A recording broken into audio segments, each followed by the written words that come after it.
Après l'achat du mouton, comment les fidèles musulmans se préparent-ils pour la célébration de la Tabaski ce 4 septembre? Vous aurez dans ce journal un aperçu de l'ambiance qui prévaut dans les différents espaces de beauté. Working Planet ou le salon de l'emploi, c'est une première en Côte d'Ivoire qui vise à rapprocher demandeurs d'emploi et employeurs. Et puis des manifestations se tiennent à nouveau dans la ville de Homs en Syrie au lendemain d'un double attentat qui a causé la mort de 47 enfants.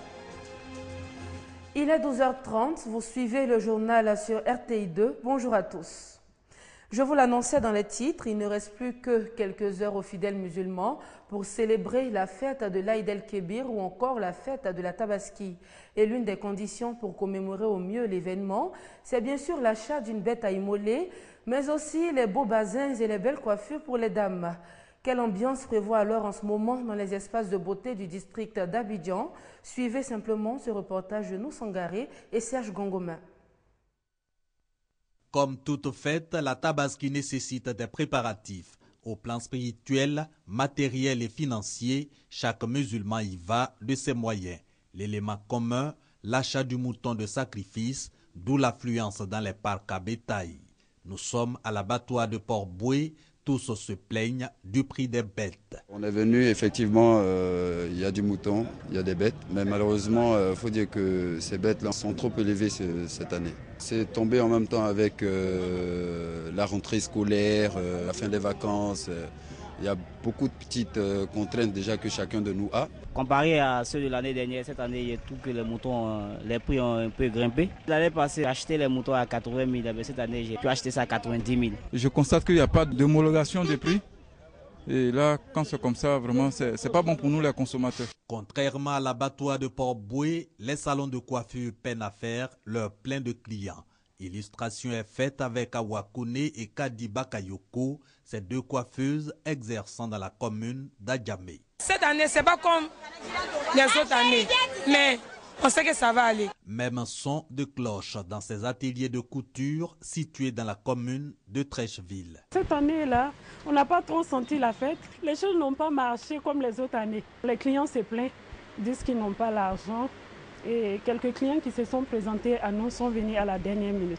La Tabaski ou fête du mouton sera célébrée par les musulmans de Côte d'Ivoire le samedi 4 octobre. Vous avez plutôt reconnu la voix de Léon Brou. Depuis ce 2 octobre se tiennent à Abidjan les journées du cacao et du chocolat. Plusieurs organisations et entreprises intervenant dans la production, la transformation et l'exportation du cacao y sont représentées.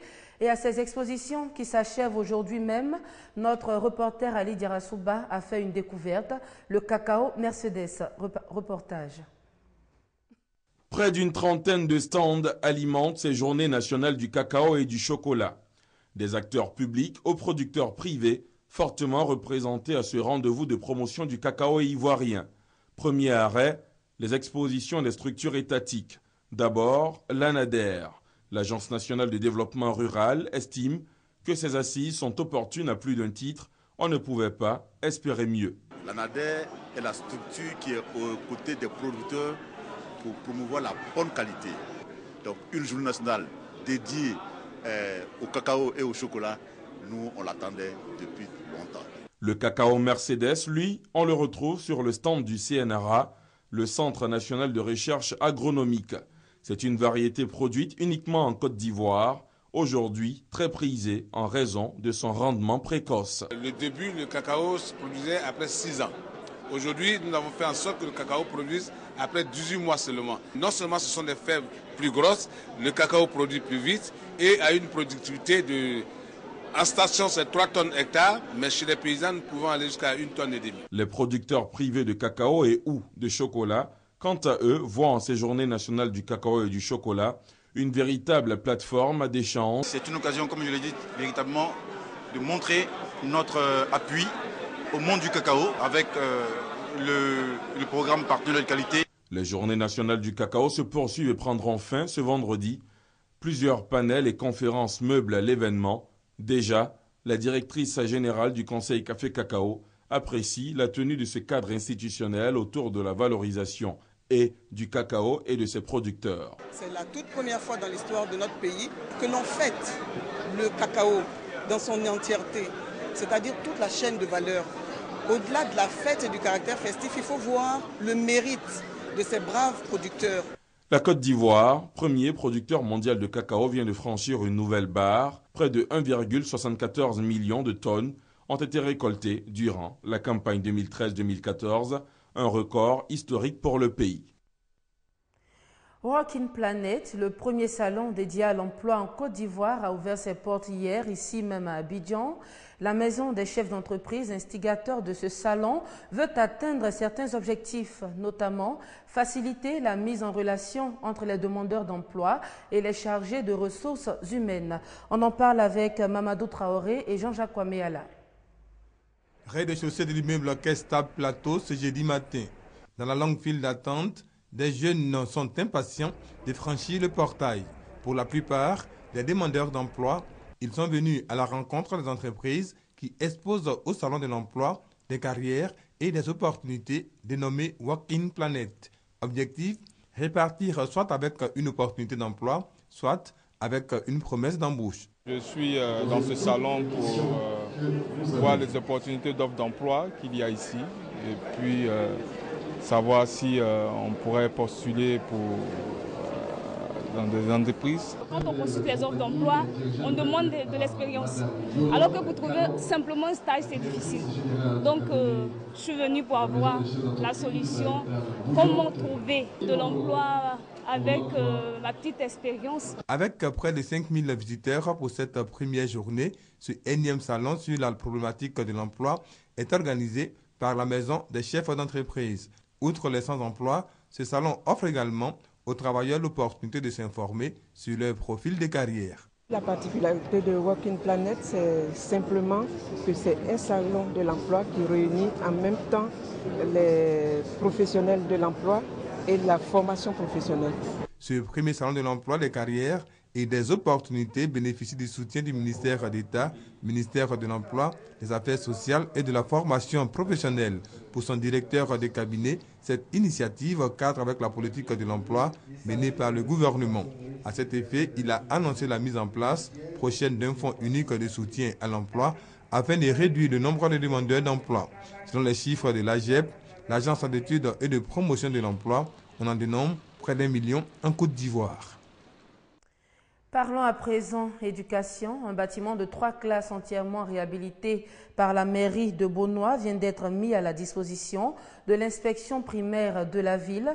La remise des clés a eu lieu en début de semaine. On fait le point avec Herman Niamia. 10 400 000 francs CFA, c'est le coût des travaux de réhabilitation de ce bâtiment de 3 classes à l'EPP Obroukwasi 1 de Beaunois. Ce don du conseil municipal de Beaunois va permettre aux élèves de cette école primaire d'apprendre dans de bonnes conditions.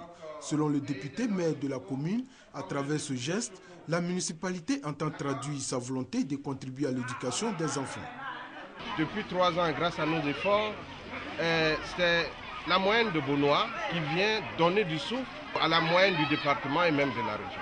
Donc nous sommes venus rendre vrai l'instruction pour tous et vraiment l'instruction pour les enfants. L'inspecteur de l'enseignement primaire de Beaunois se réjouit de cette initiative. Pour lui, la réhabilitation de ces 3 classes vient renforcer le dispositif existant. Il exhorte cependant les bonnes volontés à équiper l'école en table-banc et en matériel didactique. Des équipements qui, selon lui, vont faciliter la tâche aux enseignants. En bref et en images, l'aéroport de Benghazi en Libye est pris entre 2 feux depuis hier jeudi. Au moins 36 soldats ont été tués et plus de 70 autres blessés dans des combats et attentats entre les forces de l'armée libyenne et les milices islamistes. À Hong Kong, malgré l'accord conclu entre les autorités et les manifestants pour ouvrir un dialogue, la tension est toujours vive ce vendredi. Il y a eu encore des heurts entre étudiants manifestants et police locale. Je rappelle que ces milliers de personnes descendues depuis près d'une semaine dans les rues de Hong Kong revendiquent plus de démocratie. Et en Syrie, au lendemain d'un double attentat qui a causé la mort de 47 écoliers, plusieurs manifestants se sont rassemblés dans la ville de Homs où a eu lieu le drame. Ils réclament, eux, le départ du gouverneur de la ville. Ce sont bel et bien des enfants qui étaient visés à Homs, en Syrie. 47 au moins sont morts dans leur école quand un kamikaze s'est fait exploser. Celui-ci avait posé avant une seconde bombe. 7 adultes sont également décédés. L'école se trouvait dans un quartier de la communauté alaouite, minorité dont est issu le président Bachar el-Assad. Ce double attentat n'a pas été revendiqué, mais il rappelle ceux commis régulièrement par les groupes djihadistes engagés dans la guerre en Syrie. Je rappelle qu'en marge de ce double attentat, des manifestations ont eu lieu dans la ville de Homs. Rendons-nous maintenant en Turquie où le pays s'apprête à rejoindre les 12 autres pays membres de la coalition anti-État islamique, coalition qui vise à lutter contre les djihadistes en Irak et en Syrie. Les djihadistes de l'État islamique se rapprochaient jeudi de la ville syrienne de Kobané. Bien équipés et bien entraînés, comme le montre cette vidéo qui circule sur Internet, ils semblent déterminés à prendre cette ville stratégique pour le contrôle de la frontière avec la Turquie. Les miliciens kurdes qui sont restés dans la ville se préparent à une bataille de rue difficile. Les femmes et les enfants ont quitté la ville pour se réfugier en Turquie. C'est la guerre. Il y a des combats à Kobani, mais personne ne nous aide. Nous avons besoin de soutien, la population est dévastée. Pour le moment, l'armée turque qui a déployé ses chars le long de sa frontière se contente d'observer la situation. Mais le Parlement réuni jeudi à Ankara devait décider de rejoindre la coalition contre l'EI. Un véritable dilemme pour la Turquie qui soutient les groupes armés engagés contre Bachar el-Assad et redoute l'émergence d'un État kurde dans la région. Nous sommes prêts pour toutes sortes de coopérations pour combattre le terrorisme. Mais le retour en Syrie d'1,5 million de réfugiés reste une priorité de notre pays. De même que le départ de Bachar el-Assad et l'intégrité territoriale de la Syrie. La Grande-Bretagne et la France ont renforcé leurs dispositifs aériens dans la région. Des stocks de matériel militaire de l'EI en Irak ont été visés. Une stratégie qui n'a pas encore réussi à retourner le rapport de force sur le terrain, mais les combattants kurdes et l'armée irakienne ont repris plusieurs villages près de la ville de Kirkouk, dans le nord de l'Irak. Sachez, avant de refermer cette édition, que la fête de la Tabaski sera célébrée demain, samedi 4 octobre. Et c'est ici que prend fin ce journal. Merci de votre fidélité. Je serai encore avec vous demain pour d'autres informations.